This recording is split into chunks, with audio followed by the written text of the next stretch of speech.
What was the other thing I was going to say? Yeah. Uh-oh. Hey everybody, welcome back to our YouTube channel. I'm Gary. And I'm Carol, and we're the Retired Renovators. So this is episode 6, and today we're continuing our conversation about our favorite tools. You got anything else you want to say about that? That'll cover it. All right, so let's get started.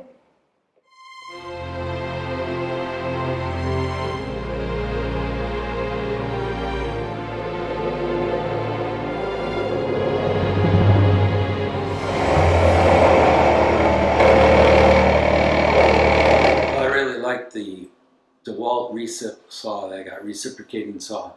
It's light, battery operated, and a saw like that's great for getting into hard to reach corners or hard to reach places that you can't do with a hand saw or a circular saw.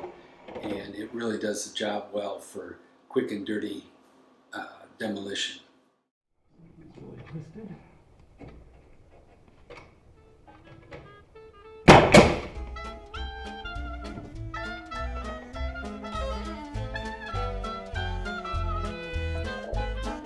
Okay, I found that one essential tool is a pneumatic nailer.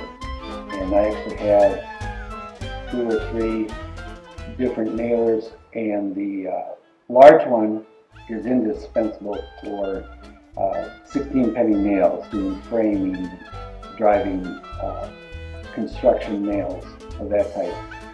Then I also have the brad nailers and pin nailer and so on. And those two are very helpful and indispensable, especially if you're doing small trim work. If you nail by hand, it's probably going to split, but these are so convenient to just pop in on a brad or a nail real quickly and use your other hand to hold the piece. Whereas if you're nailed by hand, then of course you're trying to juggle the piece you're holding and the nail and the hammer, and it just works out great. My biggest surprise was that the large nail gun for doing framing is quite heavy.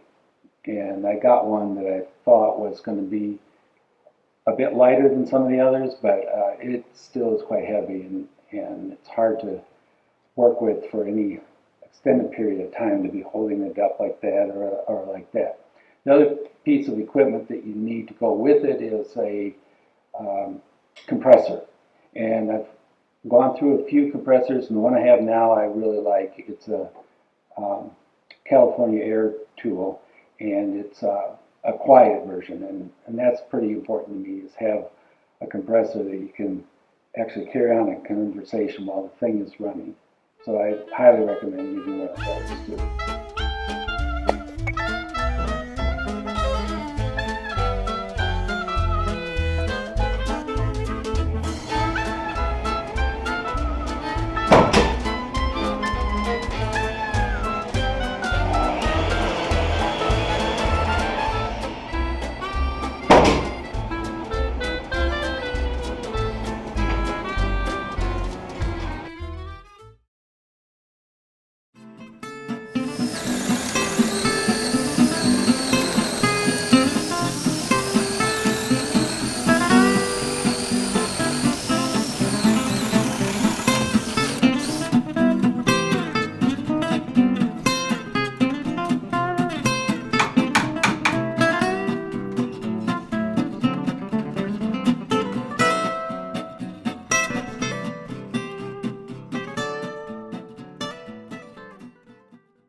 Everyone knows that you need a ladder when you're renovating. There's all kinds of climbing you have to do.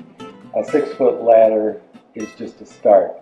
What I'd recommend is an adjustable ladder, which is one of my favorite tools, that can be adjusted out different angles, it makes a shape of an A. It can be extended so it's taller like that, or you can push the adjustments and make it a one big, long, tall ladder. Very helpful, especially also on stairs, because if you've got this A shape, one side of it can be shorter legs than the other, and it will fit on stairs and get you up there. Now, another way to get up that's really, really helpful is to use scaffolding.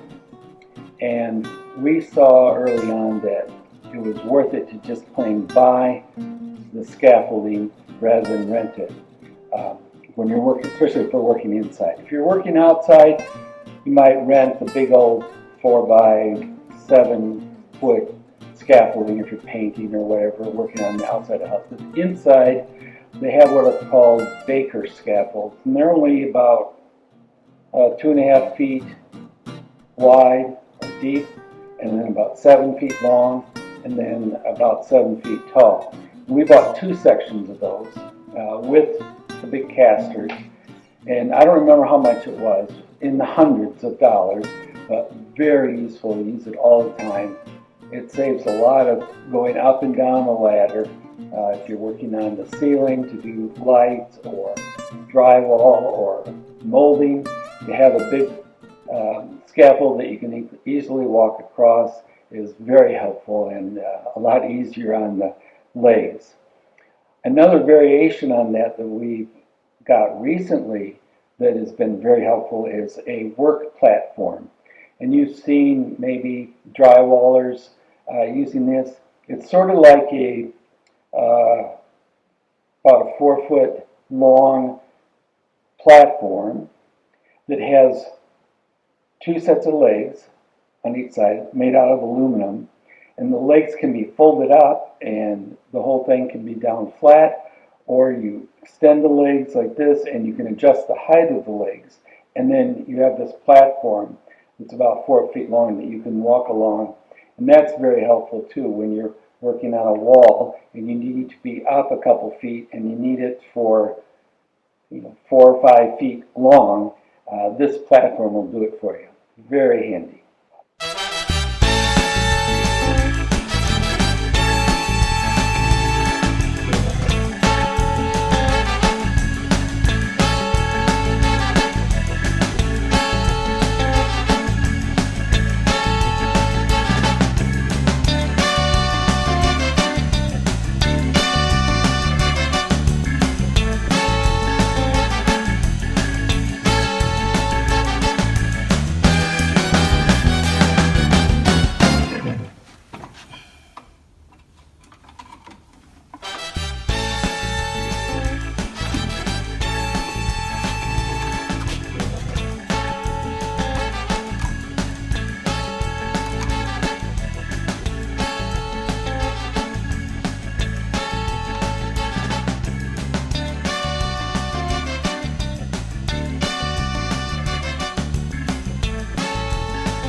So that's it.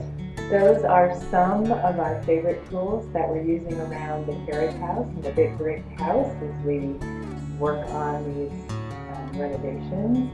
Thanks for watching this episode and hope to see you next week.